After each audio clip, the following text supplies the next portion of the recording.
Doctor John ഡിമാർട്ടിനി. നിങ്ങളുടെ ഉള്ളിൽ മുഴങ്ങുന്ന ശബ്ദവും ദർശനവും പുറത്തുള്ള അഭിപ്രായത്തേക്കാൾ ഗാഢവും വ്യക്തവും ശക്തവുമാകുമ്പോൾ നിങ്ങൾ സ്വന്തം ജീവിതത്തിൽ ആധിപത്യം നേടുന്നു. Lisa Nichols. ഈ ലോകത്തെയോ നിങ്ങൾക്ക് ചുറ്റുമുള്ള ആളുകളെയോ മാറ്റിയെടുക്കുക എന്നത് നിങ്ങളുടെ ജോലിയല്ല. ഈ പ്രപഞ്ചത്തിനുള്ളിൽ ഒഴുക്കിനൊത്തു പോവുക, നിലനിൽക്കുന്ന ലോകത്ത് അതിനെ ആഘോഷിക്കുക, അതാണ് നിങ്ങളുടെ ജോലി. നിങ്ങളുടെ ജീവിതത്തിന്റെ അധിപൻ നിങ്ങളാണ്. പ്രപഞ്ചം നിങ്ങളുടെ ആജ്ഞകളെ അനുസരിക്കുന്നു. നിങ്ങൾ ആഗ്രഹിക്കാത്ത കാര്യങ്ങൾ പ്രത്യക്ഷമായാൽ അതിൽ പരിഭ്രമം ഉണ്ടാവരുത്. അവയുടെ ഉത്തരവാദിത്വം ഏറ്റെടുക്കുക. കഴിയുമെങ്കിൽ അവയെ ലഘൂകരിക്കുക, വിട്ടുകളയുക. എന്നിട്ട് നിങ്ങൾ വേണമെന്നാഗ്രഹിക്കുന്ന കാര്യങ്ങളെക്കുറിച്ച് പുതിയ ചിന്തകൾ മനസ്സിൽ ഉണർത്തുക, അനുഭവിക്കുക. അവ സാധ്യമായതിന് കൃതജ്ഞത കാണുക. പ്രപഞ്ചം അതിസമൃദ്ധമാണ്. ഡോക്ടർ ജോ വിറ്റാലെ. ഞാൻ എപ്പോഴും കേൾക്കുന്ന ചോദ്യമുണ്ട്. എല്ലാവരും രഹസ്യം പ്രയോഗിച്ചു തുടങ്ങിയാൽ, എല്ലാവരും പ്രപഞ്ചത്തെ ഒരു കാറ്റലോഗ് പോലെ കണക്കാക്കിയാൽ പ്രപഞ്ചത്തിൽ സ്റ്റോക്ക് തീർന്നു പോവില്ലേ? എല്ലാവരും ഉള്ളിൽ കയറി വാരിയെടുത്താൽ ബാങ്ക് പൊളിഞ്ഞു പോകുന്നത് പോലെ. Michael Bernard Beckwith. രഹസ്യം പഠിക്കുന്നതിൽ ഏറ്റവും മനോഹരമായ കാര്യം ഈ പ്രപഞ്ചത്തിൽ എല്ലാവർക്കും വേണ്ടുവോളം വാരിയെടുക്കുവാൻ ആവശ്യമായതിലും എത്രയോ അധികം സമ്പത്തുണ്ട് എന്നതാണ്. മനുഷ്യ സമൂഹത്തിന്റെ മനസ്സിനുള്ളിൽ ഒരു വൈറസ് പോലെ പ്രവർത്തിക്കുന്ന ഒരു നുണയുണ്ട്. എല്ലാവർക്കും മതിയാവുന്ന അത്രേ ഇവിടെയില്ല. പോരായ്മയും പരിമിതിയുമുണ്ട്. എല്ലാവർക്കും തികയില്ല. ഈ നുണ ആളുകളെ ഭയവും ആർത്തിയും പിശുക്കും ഉള്ളവരാക്കുന്നു. ഭയത്തിന്റെയും ആർത്തിയുടെയും പിശുക്കിന്റെയും ചിന്തകൾ അവരുടെ അനുഭവങ്ങളാകുന്നു. ലോകമാകെ ഒരു പേക്കിനാവിൽ പെട്ടുഴലുന്നു. എന്നാൽ വാസ്തവത്തിൽ ഈ പ്രപഞ്ചത്തിൽ എല്ലാം എല്ലാവർക്കും വേണ്ടതിലും എത്രയോ അധികമുണ്ട്. സർഗാത്മകമായ ആശയങ്ങൾ ധാരാളമുണ്ട്. ശക്തി ധാരാളമുണ്ട്. സ്നേഹം ധാരാളമുണ്ട്. ആഹ്ലാദം ധാരാളമുണ്ട്. പരിമിതികൾക്ക് അതീതമാണെന്ന് സ്വയം ബോധ്യപ്പെടുന്ന മനസ്സിൽ ഇതെല്ലാം സംഭവ്യമാകുന്നു. ഒന്നും വേണ്ടുവോളമില്ല എന്ന് ചിന്തിക്കുന്നവർ ബാഹ്യമായ ചിത്രം മാത്രം കാണുകയും എല്ലാം പുറത്തുനിന്നാണ് വരേണ്ടത് എന്ന് ചിന്തിക്കുകയും ചെയ്യുന്നവരാണ്. അങ്ങനെ ചിന്തിച്ചാൽ നിങ്ങൾക്ക് പോരായ്മയും പരിമിതിയും മാത്രമേ കാണാൻ കഴിയുകയുള്ളൂ. ഇപ്പോൾ നിങ്ങൾക്കറിയാമല്ലോ, ഒന്നും തന്നെ പുറത്തുനിന്ന് സൃഷ്ടിക്കപ്പെട്ടു വരുന്നില്ല. എല്ലാം ആദ്യം ചിന്തിക്കുകയും അനുഭവിക്കുകയും ചെയ്യുന്നതിലൂടെയാണ് ഉണ്ടാവുന്നത്. എല്ലാത്തിനെയും സൃഷ്ടിക്കുന്ന സർഗശക്തി നിങ്ങളുടെ മനസ്സാണ്. അപ്പോൾ പിന്നെ എങ്ങനെയാണ് പോരായ്മയുണ്ടാകുക? അസാധ്യമാണത്. നിങ്ങൾക്ക് ചിന്തിക്കുവാനുള്ള കഴിവിന് പരിധിയില്ല. അതുകൊണ്ട് തന്നെ ചിന്തയിലൂടെ നിങ്ങൾക്ക് സാക്ഷാത്കരിക്കാൻ കഴിയുന്ന കാര്യങ്ങൾക്കും പരിധിയില്ല. ഇത് എല്ലാവർക്കും ബാധകമാണ്. നിങ്ങൾ ഇത് ശരിക്കും മനസ്സിലാക്കിയാൽ പരിമിതികൾക്ക് അതീതമെന്ന് സ്വയം തിരിച്ചറിയുന്ന മനസ്സുകൊണ്ട് നിങ്ങൾക്ക് ചിന്തിക്കാൻ കഴിയും. James ray. ഭൂഗോളത്തിൽ ഇന്ന് ജീവിച്ചിരുന്ന എല്ലാ ആചാര്യന്മാരും പറഞ്ഞു തന്നിട്ടുള്ളത് ജീവിതം സമൃദ്ധമായിരിക്കണം എന്നാണ്. സമൃദ്ധിയെക്കുറിച്ച് ചിന്തിക്കുക, സമൃദ്ധി കാണുക, സമൃദ്ധി അനുഭവിക്കുക, സമൃദ്ധിയിൽ വിശ്വസിക്കുക എന്നതാണ് ഈ നിയമത്തിന്റെ സത്ത. പരിമിതികളെക്കുറിച്ചുള്ള ചിന്തകൾ മനസ്സിലേക്ക് കടന്നുവരാൻ അനുവദിക്കരുത്. റോബർട്ട് കോളിയൻ. ജോൺ അസറഫ്. വിഭവശേഷി കുറഞ്ഞു വരുന്നു എന്ന് നമ്മൾ ചിന്തിക്കുവാൻ തുടങ്ങുമ്പോഴേക്കും അതേ കാര്യം സാധിക്കാനുള്ള മറ്റുപാധികൾ നമുക്ക് ലഭ്യമാകുന്നു. ബെലീസ് എണ്ണവ്യാപാരണ സംഘത്തിന്റെ അനുഭവ കഥ. വിഭവശേഷിയും ഉപാധികളും സൃഷ്ടിക്കുവാനുള്ള മനുഷ്യ മനസ്സിന്റെ അപാരമായ കഴിവ് തെളിയിക്കുന്ന ഒരു ഉത്തമ ഉദാഹരണമാണ്. ഹ്യൂമനിസ്റ്റിക് ഫിസിയോളജി പരീക്ഷണത്തിൽ പ്രത്യേക വൈവിധ്യം നേടിയ പ്രഗത്ഭനായ ഡോക്ടർ ടോണി ക്യൂനായിരുന്നു Belize natural energy limited company ഡയറക്ടർമാർക്ക് പരിശീലനം നൽകിയിരുന്നത്. എണ്ണ ഉൽപാദന രാജ്യമെന്ന നിലയിൽ ബെലീസ് വൻ വിജയമാകുന്ന ചിത്രം അവരെല്ലാം മനസ്സിൽ കണ്ടു നടന്നിരുന്നു. ഡോക്ടർ ക്യൂനിന്റെ മനഃശക്തി പരീക്ഷണത്തിലൂടെ ആ ചിത്രം യാഥാർത്ഥ്യമാക്കാൻ കഴിയും എന്ന് അവർക്ക് പൂർണ്ണ വിശ്വാസമുണ്ടായിരുന്നു. സ്പാനിഷ് ലുക്കൌട്ട് മേഖലയിൽ എണ്ണ കണ്ടെത്തുവാനുള്ള ഡ്രില്ലിംഗ് പ്രവർത്തനങ്ങളുമായി അവർ സധൈര്യം മുന്നോട്ടു പോയി. ഒരൊറ്റ വർഷത്തിനകം അവരുടെ സ്വപ്നം സഫലമായി. 50-ലേറെ കമ്പനികൾ പരാജയപ്പെട്ടു പിൻവാങ്ങിയ സ്ഥലത്ത് ബെലീസ് നാച്ചുറൽ ഏജൻസി കമ്പനിക്ക് ഏറ്റവും മികച്ച ഗുണനിലവാരമുള്ള എണ്ണയുടെ അളവുറ്റ പ്രവാഹം കണ്ടെത്താൻ കഴിഞ്ഞു. ഒരു വിശിഷ്ട സംഘത്തിലെ അംഗങ്ങൾക്ക് അപരിമിതമായ ശക്തിയെക്കുറിച്ച് ഉണ്ടായിരുന്ന ഉറച്ച വിശ്വാസമാണ് ബെലീസിനെ ലോകത്തെ മികച്ച എണ്ണ ഉൽപാദക രാഷ്ട്രമാക്കി മാറ്റിയത്. യാതൊന്നിനും പരിമിതിയില്ല.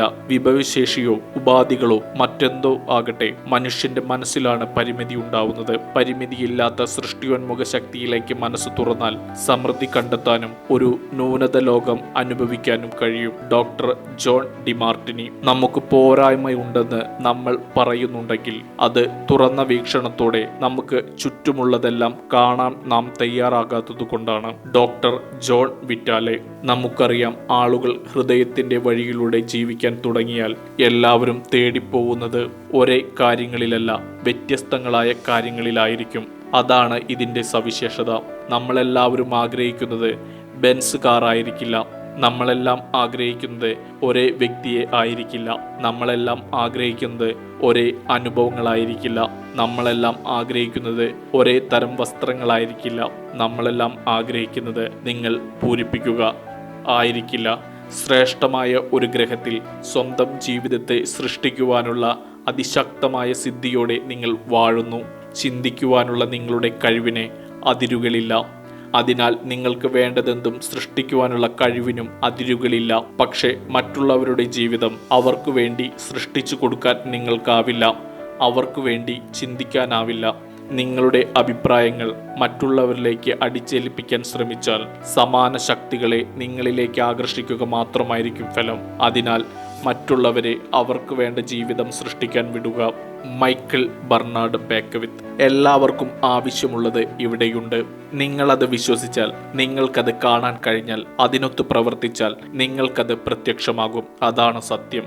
നിങ്ങൾക്ക് എന്തെങ്കിലും പോരായ്മയുണ്ടെങ്കിൽ, നിങ്ങൾ ദാരിദ്ര്യത്തിനോ രോഗത്തിനോ കീഴ്പ്പെട്ടിരുന്നുവെങ്കിൽ അത് നിങ്ങൾക്ക് വിശ്വാസമില്ലാത്തത് കൊണ്ടാണ്.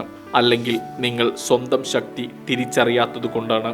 പ്രപഞ്ചം നിങ്ങൾക്ക് വേണ്ടത് തരാത്ത പ്രശ്നമില്ല. അത് എല്ലാവർക്കും എല്ലാം കൊടുക്കും, വിവേചനമില്ലാതെ.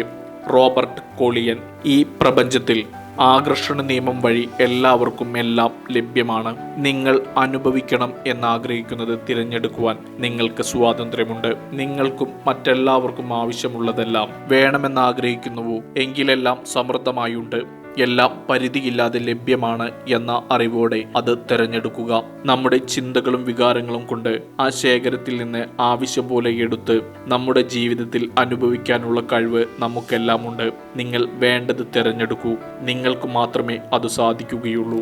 Lisa Nichols. നിങ്ങൾക്ക് വേണ്ടതെല്ലാം ആനന്ദം, സ്നേഹം, സമൃദ്ധി, ഐശ്വര്യം, നിർവൃതി എല്ലാം നിങ്ങൾക്കായി കാത്തിരിക്കുന്നു. നിങ്ങൾക്ക് മോഹമുണ്ടാവണം. മനഃപൂർവ്വമായി ആഗ്രഹിക്കണം. ബോധപൂർവം നിങ്ങൾ അതിനുവേണ്ടി കൊതിക്കുമ്പോൾ പ്രപഞ്ചം നിങ്ങൾ ആവശ്യപ്പെടുന്നതെല്ലാം എത്തിച്ചു തരും. നിങ്ങൾക്ക് ചുറ്റുമുള്ള മനോഹരവും വിസ്മയബഹുമായുള്ള കാര്യങ്ങളെ മനസ്സിലാക്കുക. അവയെ ആശീർവദിക്കുക, പ്രകീർത്തിക്കുക. മറുവശത്ത് നിങ്ങൾ ആഗ്രഹിച്ചതുപോലെ നടക്കാത്ത കാര്യങ്ങളുണ്ടാവാം. അവയെക്കുറിച്ച് ദോഷം പറഞ്ഞും പരാതിപ്പെട്ടും ഊർജം പാഴാക്കരുത്. നിങ്ങൾക്ക് വേണ്ടതിനെയെല്ലാം ആശ്ലേഷിക്കുക. അപ്പോൾ നിങ്ങൾക്കവ കൂടുതലായി ലഭിക്കും. ലിസയുടെ ആശീർവാദിക്കുക, പ്രകീർത്തിക്കുക എന്നീ വിജ്ഞാനസമ്പന്നമായ വാക്കുകൾക്ക് തൂക്കത്തിന് പകരം തൂക്കം പൊന്നിൻ്റെ മൂല്യമാണ്. നിങ്ങളുടെ ജീവിതത്തിലെ എല്ലാറ്റിനെയും ആശീർവദിക്കുക, പ്രകീർത്തിക്കുക. ആശീർവദിക്കുകയും പ്രകീർത്തിക്കുകയും ചെയ്യുമ്പോൾ സ്നേഹത്തിൻ്റെ ഏറ്റവും ഉന്നതമായ തരംഗത്തിൽ നിങ്ങൾ എത്തുന്നു. യഹൂദ വംശർക്കിടയിൽ ആരോഗ്യവും സമ്പത്തും സന്തോഷവും കൈവരിക്കാനായി ആശീർവാദം നൽകുന്ന സമ്പ്രദായം നിലനിന്നിരുന്നതായി ബൈബിളിൽ പറയുന്നുണ്ട്. ആശീർവാദത്തിന്റെ ശക്തി അവർ മനസ്സിലാക്കിയിരിക്കുന്നു. പലരും എല്ലാവരെയും ആശീർവദിക്കുന്നത് അവർ തുമ്പുമ്പോൾ മാത്രമാണ്. അവരെല്ലാം ലോകത്തിന്റെ ഏറ്റവും മഹത്തായ ഒരു ശക്തി ഫലപ്രദമായി പ്രയോഗിക്കാതെ നഷ്ടപ്പെടുത്തുന്നു. ദൈവിക പ്രീതിയെ ആവാഹിച്ച് സ്വാസ്ഥ്യവും ഐശ്വര്യവും നൽകുക എന്നാണ് ആശീർവാദത്തിന്റെ നിഘണ്ടുവിലെ നിർവചനം. അതിനാൽ ഇപ്പോൾ തന്നെ തുടങ്ങുക. ആശീർവാദത്തിന്റെ ശക്തിയെ നിങ്ങളുടെ ജീവിതത്തിലേക്ക് ആവാഹിച്ച് എന്തിനേയും ഏതിനേയും ആശീർവദിക്കുക. അതുപോലെ തന്നെയാണ് പ്രകീർത്തിക്കലിന്റെ കാര്യവും. ആരെയെങ്കിലും എന്തിനെയെങ്കിലും പ്രകീർത്തിക്കുമ്പോൾ നിങ്ങൾ സ്നേഹം നൽകുകയാണ്. ആ വിശിഷ്ടമായ തരംഗം നിങ്ങൾ പ്രസരണം ചെയ്യുമ്പോൾ അത് 100 മടങ്ങായി നിങ്ങളിലേക്ക് തിരിച്ചെത്തും. ആശീർവദിക്കുകയും പ്രകീർത്തിക്കുകയും ചെയ്യുമ്പോൾ എല്ലാ നിഷേധഭാവങ്ങളും അപ്രത്യക്ഷമാകുന്നു. നിങ്ങളുടെ ശത്രുക്കളെ ആശീർവദിക്കുകയും പ്രകീർത്തിക്കുകയും ചെയ്യുക. നിങ്ങൾ ശത്രുക്കളെ ശപിക്കുമ്പോൾ ആ ശാപം നിങ്ങൾക്ക് ദോഷം ചെയ്യുന്ന വിധത്തിൽ തിരികെ വരും. മറിച്ച് ആശീർവദിക്കുകയും പ്രകീർത്തിക്കുകയും ചെയ്യുമ്പോൾ നിഷേധഭാവങ്ങളും വിരോധങ്ങളും മാഞ്ഞു പോവുകയും നിങ്ങൾ പ്രസരിപ്പിക്കുന്ന സ്നേഹം നിങ്ങളിലേക്ക് തിരികെ വരികയും ചെയ്യും. ആശീർവദിക്കുകയും പ്രകീർത്തിക്കുകയും ചെയ്യുമ്പോൾ സുഖാനുഭവത്തിന്റെ പ്രതികരണങ്ങളിലൂടെ നിങ്ങൾ ഒരു ന്യൂനതമായ തരംഗ ദൈർഘ്യത്തിലേക്ക് ഉയർന്നതായി അനുഭവപ്പെടും. Doctor Dennis Waitley. പോയ കാലങ്ങളിലെ മഹാന്മാർ പലരും രഹസ്യത്തിന്റെ സുപ്രധാനമായ ഭാഗം മനസ്സിലാക്കാതെ പോയി. മറ്റുള്ളവരെ ശാക്തീകരിക്കുക, നന്മ പങ്കുവയ്ക്കുക എന്ന ഭാഗം. ജീവിച്ചിരിക്കുവാൻ ഇതിലും നല്ല സമയം ചരിത്രത്തിൽ വേറെയുണ്ടാവില്ല. വിജ്ഞാനം നേടുവാനുള്ള ശക്തി നമ്മുടെ വിരൽത്തുമ്പിലുണ്ടാകുന്നത് മാനവ ചരിത്രത്തിൽ ആദ്യമായാണ്. ഈ അറിവിലൂടെ ലോകത്തിന്റെ സത്യത്തെക്കുറിച്ചും നിങ്ങളുടെ തന്നെ സത്യത്തെക്കുറിച്ചും നിങ്ങൾ ബോധവാന്മാരാകുന്നു. Robert Collier, Prentice Mulford, Charles Haanel, Michael Bernard Beckwith എന്നിവർ പറഞ്ഞു തന്ന പാഠങ്ങളിലൂടെയാണ് ഈ ലോകവുമായുള്ള രഹസ്യത്തിന്റെ ഏറ്റവും മഹത്തായ ഉൾക്കാഴ്ച എനിക്ക് കിട്ടിയത്. ഈ തിരിച്ചറിവിലൂടെ എനിക്ക് സമ്പൂർണ്ണ സ്വാതന്ത്ര്യം ലഭിച്ചു. അതേ നിലയിലുള്ള സ്വാതന്ത്ര്യത്തിലേക്ക് നിങ്ങൾക്കും വന്നെത്താൻ കഴിയും എന്നാണ് എൻ്റെ ആത്മാർത്ഥമായ പ്രതീക്ഷ. അത് നിങ്ങൾക്ക് സാധിക്കുമെങ്കിൽ നിങ്ങളുടെ ജന്മം കൊണ്ട്, ചിന്തിക്കുവാനുള്ള ശക്തി കൊണ്ട് നിങ്ങൾക്ക് ഈ ലോകത്തിനും മനുഷ്യവംശത്തിന്റെ ഭാവിക്കും വേണ്ടി നന്മകൾ കൊണ്ടുവരാൻ കഴിയും.